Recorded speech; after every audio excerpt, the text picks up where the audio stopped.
Alright, Filipino Reaction. Okay, nandito na naman tayo mga kaibigan. Reaction video na naman tayo dito sa nangyayari sa ating bayan na eto na nga ang nagtitrending ngayon.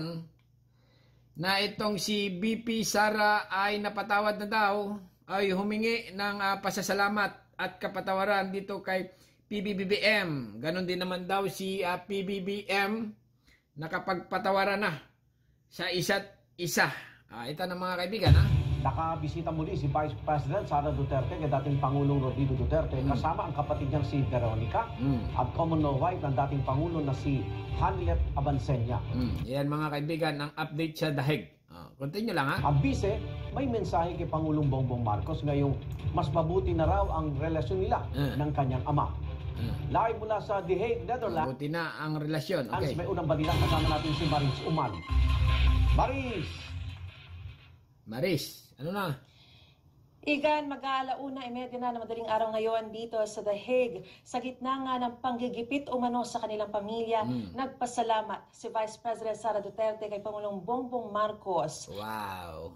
Wow! Narinig natin mga kaibigan na take 2. Okay? Ibig sabihin dito ay nagpapasalamat na si BP Sara Duterte kay PBBM. Okay, tama nga balita. Okay, Maris? Tunay ba yan? Continue. Panggigipit umano sa kanilang pamilya, nagpasalamat si Vice President Sara Duterte kay Pangulong Bongbong Marcos dahil sa umano'y sa pamamagitan niya ay nagkapatawaran sila ng kaniyang ama na si dating Pangulong Rodrigo Duterte at nagkaroon din siya ng mas magandang relasyon sa kaniyang kapatid na ay nakapagpatawaran pala sila. Okay. Okay, continue. Si Veronica. This really is ironic, but I have to thank Bongbong Marcos because there was forgiveness between me and PRD for all that has happened in our lives. Yan ang maganda, okay? Yan ang maganda. Okay, yung mga magandang balita. Ibig sabihin mga kaibigan, ay good news ito. Kasi nga, alam naman natin, ang isipan ng tao ay nahahati ngayon sa dalawa. Makameron at makawala. Alright? Okay, continue lang, ha? Wala. Sinabi yan ni Vice President Sara Duterte matapos niyang bisitahin kahapon ang ama sa Scheveningen Prison ng International Criminal Court. Kasama na pala niya doon si dahig si anong pangalan nito? Katie Duterte? Hindi raw sila maaaring makapag-usap ng tungkol sa kaso ng ama o anumang legal na hakbang na kanilang isasagawa. Nagkaroon daw sila ngayon ng ama ng mas maraming panahon para makapag-bonding. We have a relationship now, a father-daughter relationship, since we cannot discuss anything legal anymore. Sad lang that it has to happen inside the ICC, inside the detention.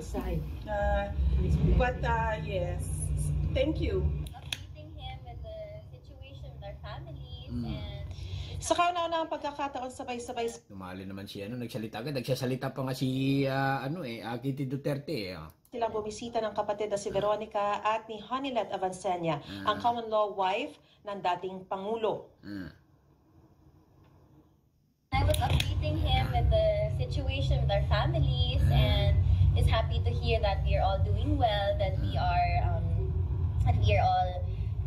okay, and that we are continuing to pray for him. And ngayon, mga positive things lang. We are telling him things that will uplift his spirit and things that will give him strength while he is inside. Nakadamit lang si Katie Duterte ng itim. Malamig dyan si BP Sara naka-jacket.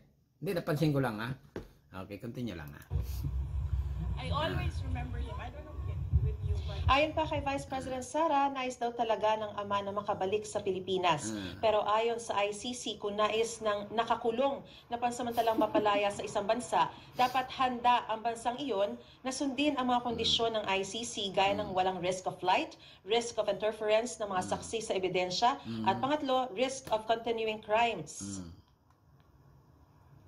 wala naman po kami hinihingi sa palace. Wala.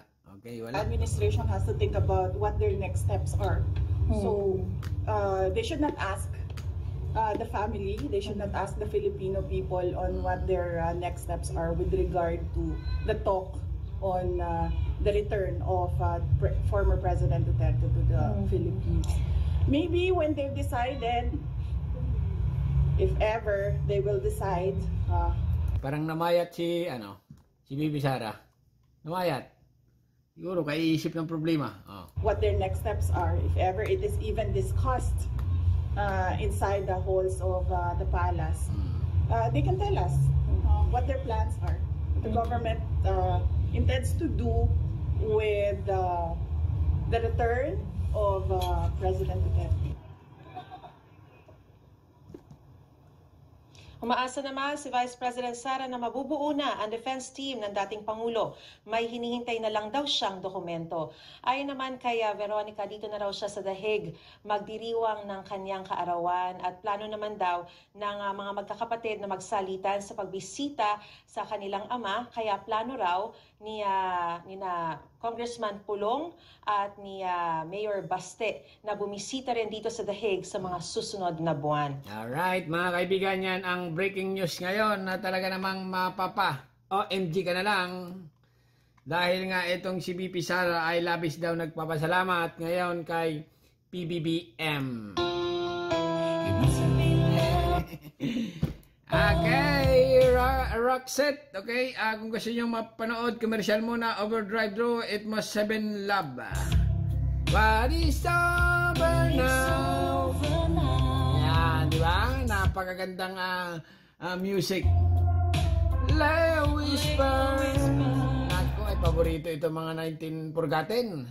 Yung mga lolo at lola, nanay at tatay nung araw, ha? Nung hindi pa uso ang TikTok at Facebook, wala pang cellphone, eto. Yung mga ganitong sound ay talaga namang napakasarap balikan.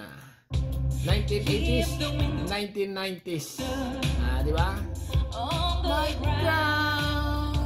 Naalala ko ito lang, komersyal lang itong kanta na ito. Itong kanta nito mga kaibigan, ito lagi yung sinasayaw ng mga lolo nyo or tatay nyo pag may sayawan sa isang barangay. Di ba? Bring it silence and a bedroom. Di ba? Tama ko. Alright, hanggang dito na lang mga kaibigan. Naulit ko. Reaction video lang ito dito kay BP Sara. Nagpasalamat kay PBBM dahil sa sitwasyon. Nagkapatawaran na daw sila. Okay? Mag-ama. Alright. Hanggang dito na lang at subscribe. Thank you very much. Bye-bye.